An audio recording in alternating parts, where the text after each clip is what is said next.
I don't have a book to sell you. But when Burden is done, it'll be the most wonderful compliment that you can give to Rachel. If you appreciate her reading tonight, her work, the greatest gift that you can give to an author, to a writer, the greatest affirmation, is buy the damn book! I'll be giving them away. And I will be reading the short passage that I wrote for this past week's group. So you know it's going to be very short. Is that from the White Boy and the Projects? No, it is from White Boy. It's the one that I wrote on April Fool's Day, and I read to the group, and it was critiqued on Wednesday.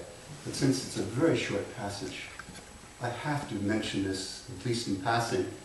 The last meeting of A Book in the Hand, one of the super authors, Richard Gifford, who was a protege of John Prophet. John Prophet would be so proud. My wife almost didn't show up tonight because she started reading the book.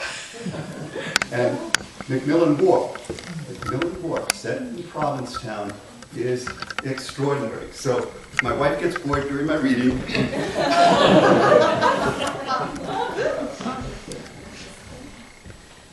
White Boy and the Projects is a story about this white man as a boy from 3rd grade, becoming sort of a man up until Hunter College in the Bronx.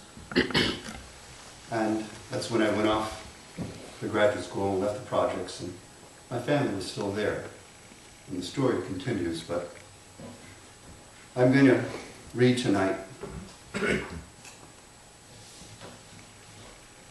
something that does not involve dialogue, and it was not typical for me because it's not my story. It's the story of another person who I grew up with.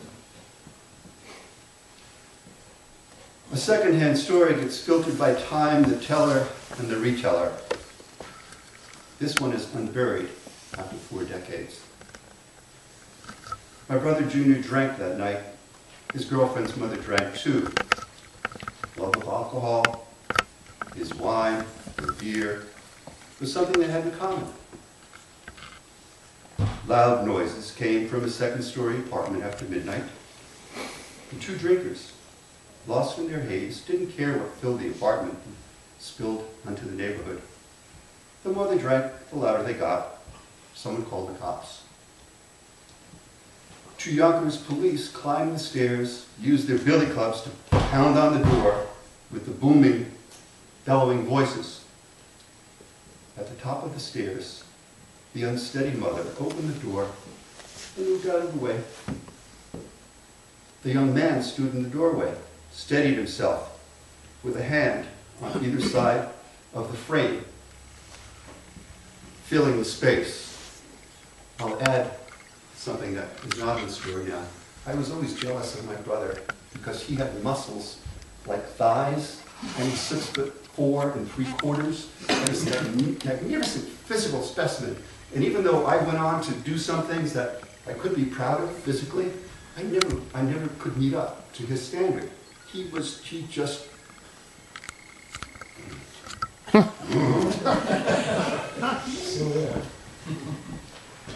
The cops saw 2 sets of bleary eyes.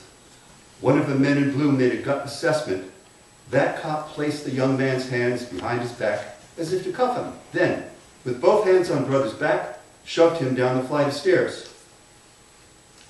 There's some uncertainty about the number of kicks delivered to the outsized 6'4", almost 20-year-old at the bottom of the stairs.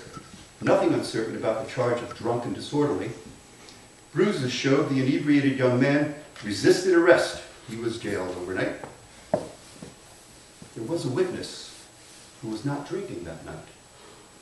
The next day, the girlfriend was still sober and furious at what she had seen, and pleaded with her now sober mother to hire a lawyer and to sue the town and the arresting officers and to testify against the cops.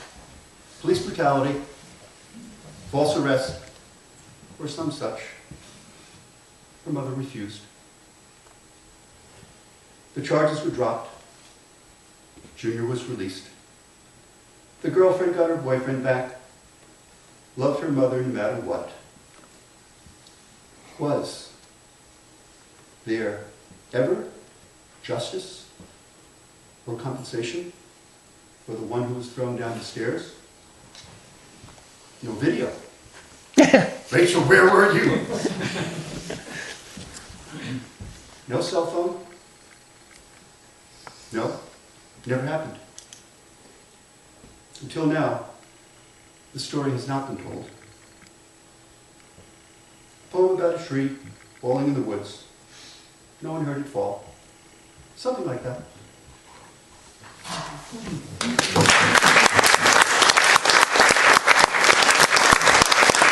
Why my